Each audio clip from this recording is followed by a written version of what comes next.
On this edition of Jerusalem Dateline, Israel prepares for Benjamin Netanyahu's return as prime minister. Why some fear Israel's relationship with the U.S. could be tested in the months ahead. Plus, an ancient monastery discovered in the United Arab Emirates. What it says about the history of Christianity in the Middle East. Plus, see a Ukrainian pastor's miraculous escape from Russian captivity. And meet the man on a mission to bring Christian leaders to Israel. All this and more on Jerusalem Dateline.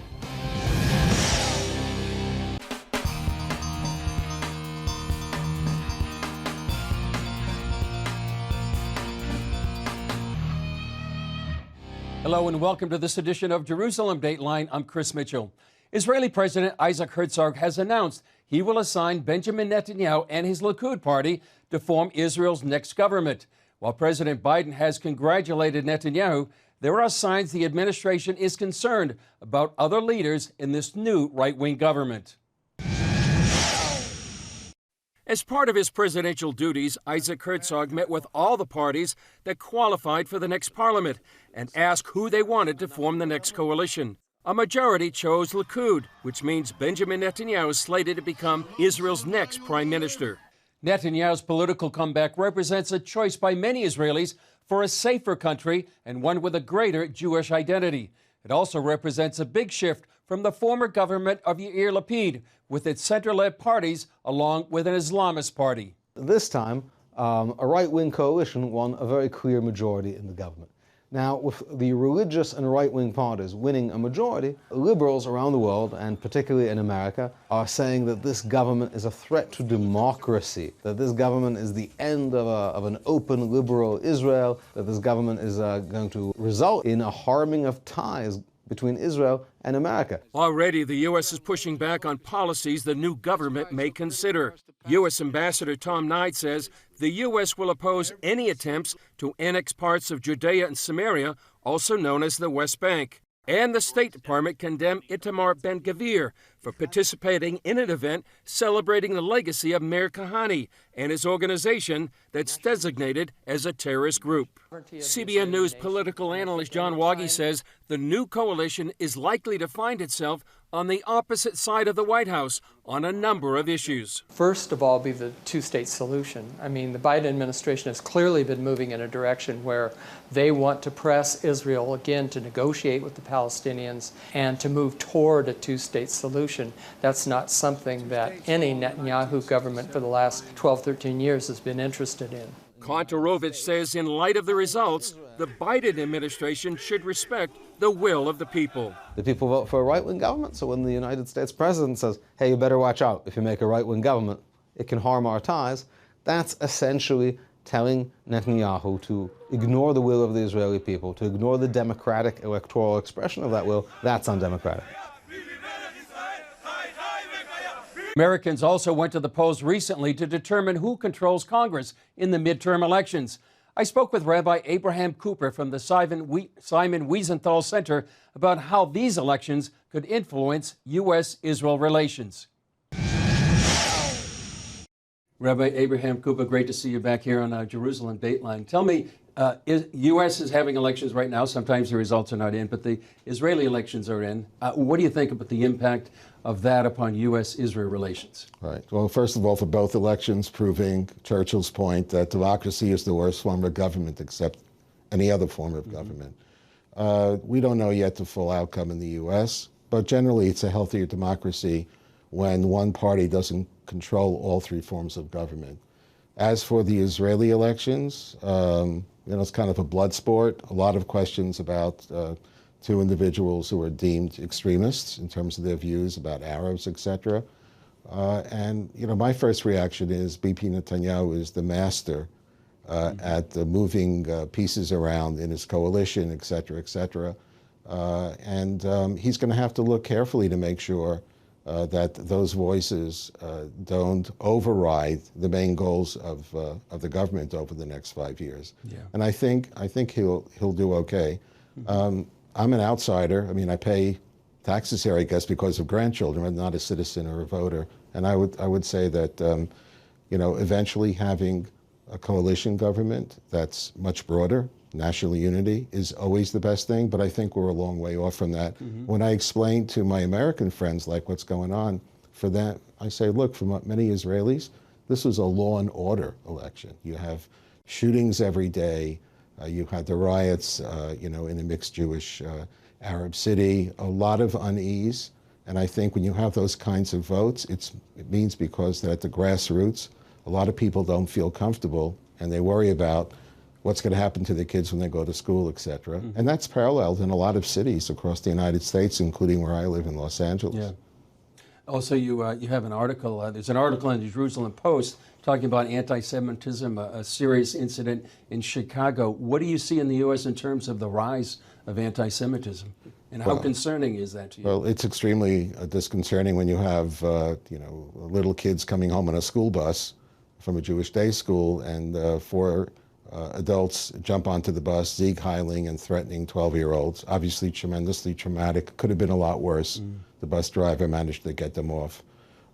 This is a kind of an event that would, I think, be unthinkable just a few years ago. Social media is the accelerant here for all the extremists. And it's a 24/7 targeting of Jews, of Asians, of other minorities. And it's a very strange time now, really, in our history. I can go walk anywhere in the United Arab Emirates or Bahrain any time of day and night with my kippah, and there are neighborhoods in some of the largest Jewish populated cities in the United States where you have to look over your shoulder. We're going to need new coalitions. We have to build on old friendships, and I think rely less on the straight sort of political activity, get back to basics in the community, build coalitions, work together with our Christian and Muslim friends to make sure that we have a safe society. Final question, Rabbi Cooper, talking about the UAE, you're on your way there, and that's some positive news here in the Middle East. Well, there's no question. I was just in Bahrain, where I saw the King of Bahrain, the Pope, and the head of Al-Azhar University sitting together and all speaking about tolerance. It was kind of quite a very, very special moment. We have a lot more work to do on building out the DNA of the peace accords and also spreading the message to other countries. Hopefully that'll happen sooner rather than later. Hope so too. Rabbi Cooper, great to be with you. Thank you, Chris. Archaeologists recently made a stunning discovery on an island off the coast of the United Arab Emirates, an ancient Christian monastery that possibly predates Islam. This discovery sheds light on early Christian history in the Arabian Peninsula. There's this really fascinating forgotten chapter of Arab history. We know that the Arab tribes who lived here in this region and more broadly in Eastern Arabia were Christian at the time of the rise of Islam. And that that some of them continued to be Christian for up to 3 generations after the rise of Islam. This monastery is the second one to be discovered in the UAE from the same time period. Well, here in Israel, archaeologists have unearthed an ivory comb dating back nearly 4,000 years at the Tel Yakish archaeological site in southern Israel. This comb contains the oldest known full sentence written in the Canaanite language. The inscription reads, "May this tusk root out the lice of the hair and the beard." It's evidence that ancient Canaanites struggled with lice, just like people do today. The researchers published their findings in the Jerusalem Journal of Archaeology. Coming up, a Ukrainian pastor makes a miraculous escape from Russian captivity. See his incredible faith in action.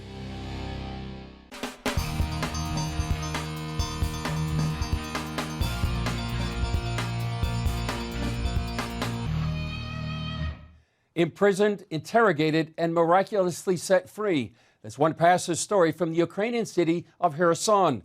It's been occupied by the Russians since early in the war.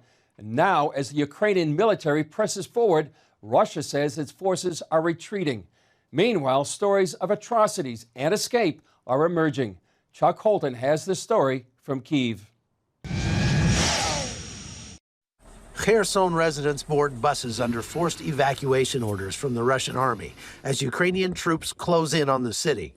For 8 months, life has been tough as people face shortages of just about everything and harsh treatment by Russian military. On the left bank, the occupiers continue to intimidate and kidnap people. In recent weeks, we witnessed them kidnapping one couple, and the next day a woman was hanged in the center of Skatovsk just because she said Skatovsk is Ukraine. So the occupiers continue the intimidation of the population, with the kidnapping of people in the occupied territories.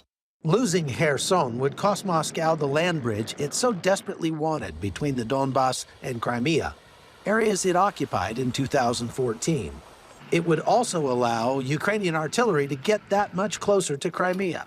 Worse still, a loss here would provide more evidence that Russian forces are on the brink of collapse. He faces a situation that I think, again, is irreversible. There's no amount of shambolic mobilization, which is the only way to describe it, no amount of annexation, no amount of even veiled nuclear threats can actually get him out of this particular situation. Those forced to live under Russian occupation, however, say liberation can't come soon enough. After 6 months in occupied Kherson, Pastor Alexander escaped the city with his wife and 10 children. When the Russians took over, we weren't sure what to do, but we decided to continue with our church services. Russian forces, on the lookout for so-called Nazis, searched his house several times. On September 6th, they arrested him in front of his wife and children. I was kept in solitary confinement for 6 days. When they put me in a cell where there were 7 people but only 3 beds. During interrogation, the Russians tried to prove he was a Nazi, ironically because of an English Bible in his office. Pastor Alexander was more worried about photos on his phone. Many Americans donated to help with the construction of our church. He accused me of being an American agent. He was just looking for a reason to keep me. On my phone, there was a lot of evidence of my cooperation volunteering with the Army. So that became my prayer that they would not even see my phone, and Lord closed their eyes to it. Between interrogations, he shared his faith with his cellmates. My wife had managed to slip me a small Bible. So with that, I started witnessing to the other men and myself were there together for another 10 days. But the 7th day, they had all made Jesus Christ the Lord. That was when I finally realized why I was there. Alexander had no idea if he would ever see his family again. While I was being interrogated, the commandant said, if it was up to me, I would shoot all of you right now and throw you in the landfill. They hate Ukrainians so much. They cannot even stand to hear the word Ukraine. Then, after 15 days of captivity, a miracle happened. An Orthodox priest, whom I had never met before, came to the commandant and asked him to release me. And he agreed on one condition, that he could keep my car. So at the church there was still a minivan, and we put all my family into it, along with the injured neighbor, and we headed toward the front lines. Their ordeal wasn't over. It took 4 days and lots of prayer to get through all the checkpoints to reach friendly lines. I saw such joy in my children's eyes when they first came upon Ukrainians. They saw a soldier and said, "Look, they don't have masks. The Russians are all walking around in masks." And I said, that's because they have nothing to hide. Bandits always wear masks. Pastor Alexander and his family are now staying here in Kyiv and working with the local church while they pray for God's direction about when they should go home. But as Ukrainian forces move closer and closer to the city of Kherson, that day could come sooner rather than later. I know that He will continue taking care of us, so I'm trying to seek first the kingdom of God and wait for everything else. From Ukraine, I'm Chuck Holton for CBN News. Up next, hear from a Christian leader whose personal mission is to help other pastors develop a heart for Israel.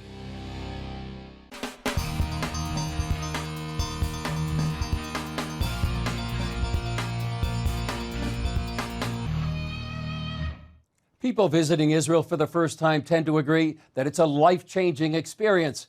We met up with a friend at the Garden Tomb here in Jerusalem who wants to make this happen for as many pastors as possible. Bishop Robert Stearns, great to be with you here in the Garden Tomb. Last month we were there at the TBN studios when you had the Day of Prayer for the Peace of Jerusalem that went worldwide. Tell us why you're here in the Garden Tomb today. We're here with a group of 30 pastors who've never been to Israel, because I believe it is absolutely important that we pass on to the next generation of Christian leaders a biblical understanding of the importance of Israel and the church's connection to the Jewish people. We've been traveling all across the land, and these pastors have just had their heart and their mind expanded to see not only what did God do in this land thousands of years ago, but what is God doing here today, and how do we as believers link to the miracle of Israel today? For a young generation, a millennial generation, to understand the right narrative. There's been so many challenges, I know, in America with what is the role of Israel? Why do we care about that role? And what do we do to partner together and to find the roots of our faith?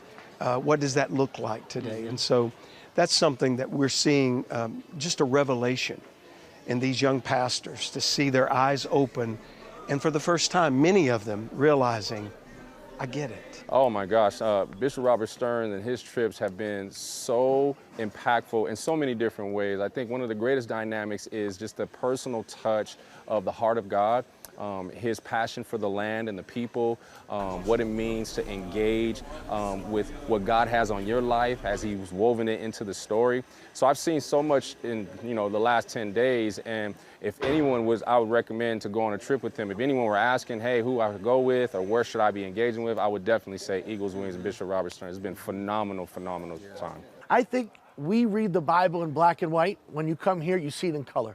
It comes alive, it pops off the pages, and it reminds you that these things are historical, that they're accurate, that they happen, but it also reminds us that we serve an everlasting God, a living God who's alive and well today, just like when he walked the steps of Jerusalem. Every pastor should make their way to Israel. It will make their teaching, their revelation, their insight more alive than it ever was before. It gives practical application. You get to see proximity. I don't think we understand how close something was or how distant something was until you're actually on the ground. You see it up close and for real. It will help their teaching to be more practical and more relevant to their congregants. The Judeo-Christian world, the Western world, faces twin threats in our generation. There is the threat of a radicalized Islam, which we see in Iran, we see in Syria, and then in their proxies here, Hamas, Hezbollah. This is a very, very real threat.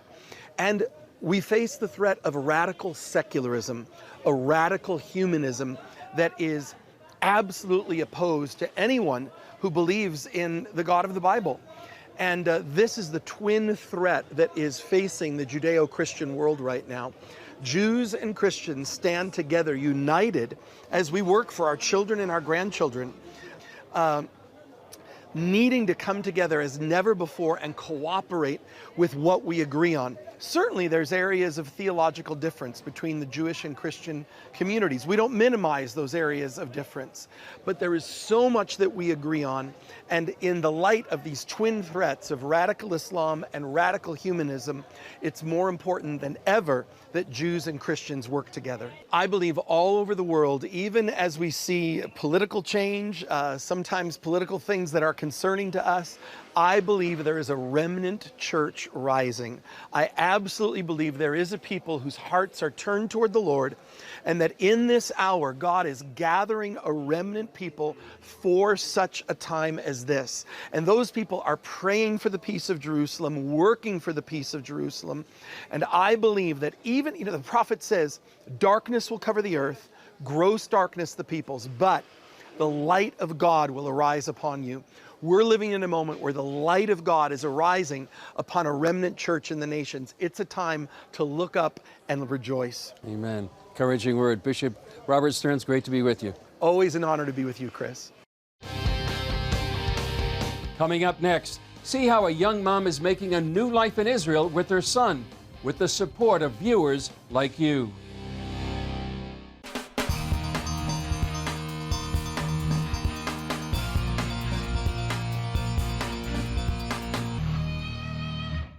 Over the last few years, tens of thousands of Jews from around the world have returned to their ancestral homeland. For many, it's not an easy journey, and that's why CBN Israel is there to help. Masha Poplovsky moved from Ukraine to Israel, hoping to make a better life for her son, Daniel. It's very hard to raise a child in Ukraine. There aren't many jobs, and the war has made things difficult. Being a Jew, I had always heard about Israel, and it was my dream to come here.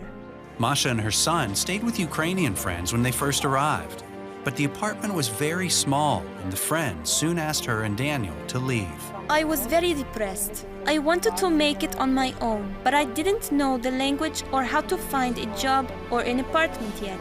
I was scared we would have to go back to Ukraine. When CBN Israel learned about Masha, we invited her to come live in the House of Life, a place where single moms who need some extra help can stay free of charge.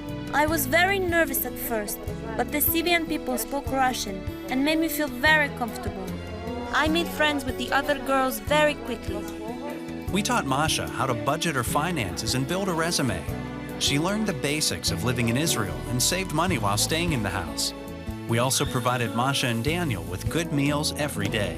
The people there really became my family, and I learned so much in the house. It was a great experience. Masha and her son recently moved into their own apartment. Today, Masha supports Daniel on her own, but we still visit just to make sure they're okay. There is no way we would have made it without your help. This situation in Ukraine is terrible for my baby, so going back would have been horrible. We were only able to stay in Israel because CBN helped us in every way possible. Thank you for that. Well, that's all for this edition of Jerusalem Dateline. Thanks for joining us. Remember, you can follow us on Facebook, Twitter, Instagram, and YouTube. And you can also access CBN content through our CBN News and other CBN apps. And don't forget to sign up for our email blast so you can continue to receive all of our exciting CBN content. I'm Chris Mitchell. We'll see you next time on Jerusalem Dateline.